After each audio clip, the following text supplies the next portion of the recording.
If you only have 24 hours in a day, your success is dependent upon how you use the 24.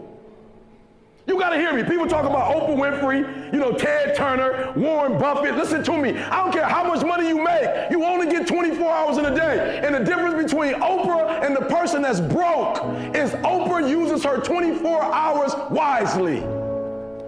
That's it. Listen to me. That's it. You get 24. I don't care if you broke, you grew up broke. I don't care if you grew up rich. I don't care if you're in college, you're not in college. You only get 24 hours. And I blew up literally. I went from being a high school dropout to selling 6,000 books in less than 6 months. What happened? My 24 hours. I was like, okay, Eric, you got to get a grip on your 24 hours because you're about to be broke for the rest of your life. And that's all I need you to do for me. I can tell you all about your life if you just write down your 24-hour schedule for me and you let me look at it. I can tell you where you're going to be in 5 years. I can tell you where you're going to be in 10 years. I can tell you where you're going to be in 20 years if you keep that schedule.